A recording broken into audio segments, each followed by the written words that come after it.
கர்த்தருடைய பிள்ளைகளே, நாம் கிறிஸ்துவை விசுவாசிப்பதினால் பொருளாதார ஆசீர்வாதங்கள், உலக பிரகாரமான உயர்வுகளை நிச்சயமாக பெற முடியும்.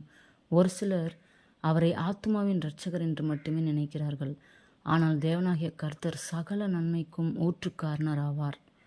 யோவான் 2 அதிகாரம் 1-11 பகுதியில் இயேசு கிறிஸ்து முதலாவது அற்புதத்தை செய்த கல்யாண வீட்டை பற்றி காண்கிறோம். திராட்சை ரசம் குறைவுபட்டது. திருமண வீட்டார் என்ன செய்வதென்று அறியாமல் தவித்தனர்.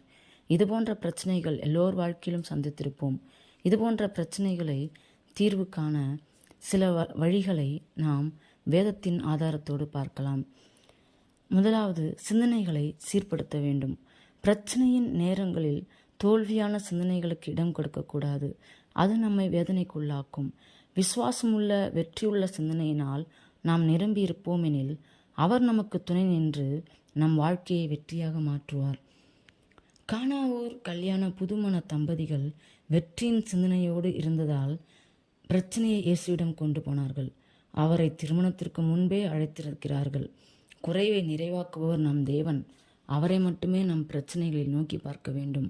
என்னாகமம் 13 அதிகாரம் 33-34 மோசே கானான் தேசத்தை வேவு பார்க்க 12 பேரை தேர்ந்தெடுத்து அனுப்பினார். போனவர்களில் 10 பேர் தோல்வியான சிந்தனைகளோடு சுற்றி பார்த்த தேசத்தை பற்றி தோல்வியான அறிக்கை சமர்ப்பித்து துர்ச்செய்தி பரம்ப செய்தார்கள்.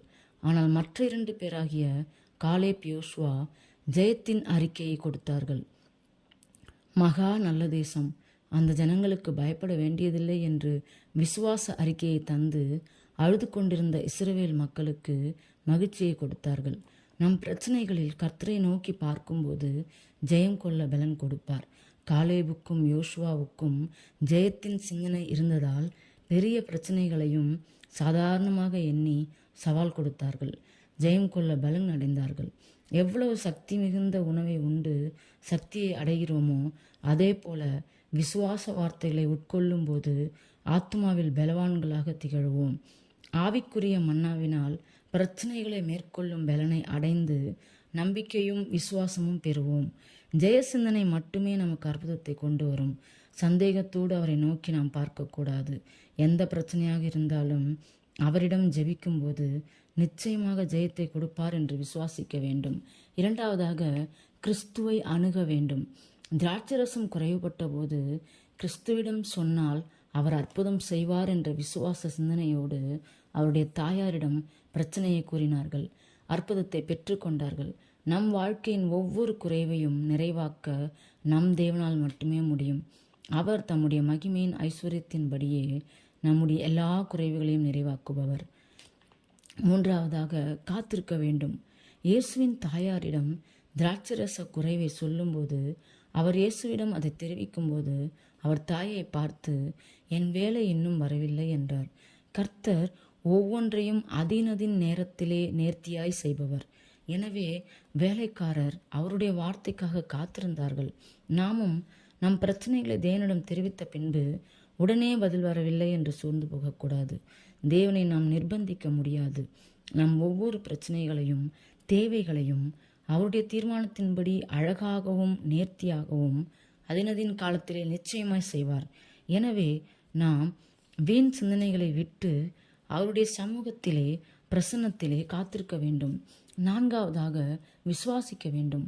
இயேசுவின் பிரச்சனையை சொன்ன பின்பு விசுவாசத்தோடு அவருடைய பதிலுக்காக காத்திருந்த போது தண்ணீர் சுவைமிக்க திராட்சரசமாக மாறி திருமண வீட்டாரை மகிழ்ச்சிக்குள் நிரப்பியது. நாம் எல்லாவற்றிலும் வாழ்ந்து சுகமாக இருக்க வேண்டும் என்பதே நம் தேவனின் விருப்பம். நாம் ஜெயம் கொண்டவர்களாக வாழ அவருடைய பாதத்தில் காத்திருந்து நம் இருதயத்தோடு அவர் பேச நாம் இடம் கொடுக்க வேண்டும். எதையுமே நம் சுயபலத்தால் சாதிக்க முயற்சி செய்யவே கூடாது. கர்த்தரின் பதிலுக்காக காத்திருக்காமல் செய்யும் நம் திட்டங்கள் தோல்வியும் வேதனையில் போய்தான் முடியும். நம் பிரச்சனைகளின் விடியலுக்கு இந்த உலகத்தை நாம் நம்பவே கூடாது. அவர் நமக்கு நன்மை செய்கிற தேவன், நல்ல மேய்ப்பன்.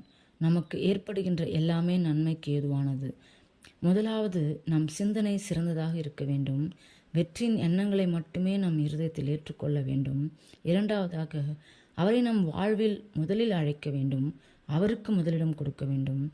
மூன்றாவதாக அவருக்காக காத்திருக்க வேண்டும். எதை பற்றியும் அதேரியப்படாமல் அவர் சமூகத்தில் அமர்ந்து தேவ ஆலோசனைக்கு காத்திருக்க வேண்டும். நான்காவதாக அவர் நமக்கு நல்ல ஈவுகளை, நல்ல பலன்களை, முன்னேற்றங்களை, ஆசீர்வாதங்களை தரவே விரும்புகிறார் என்பதை நினைவில் வைத்து கொள்ள வேண்டும். ஏனெனில் நம் தேவன் நல்லவர், அன்புள்ளவர், இரக்கமுடையவர். தண்ணீரை திராட்சரசமாக மாற்றி அற்புதம் செய்த தேவன் நம் வாழ்விலும் செய்ய வல்லவர். ஜெயத்தை நிச்சயம் தருவார். நம் பிரச்சனைகள் அனைத்தையும் ஜெயமாக மாற்றுவார். மகிமையான காரியங்களை செய்து நம்மை ஆசீர்வதிப்பார். ஆமென்.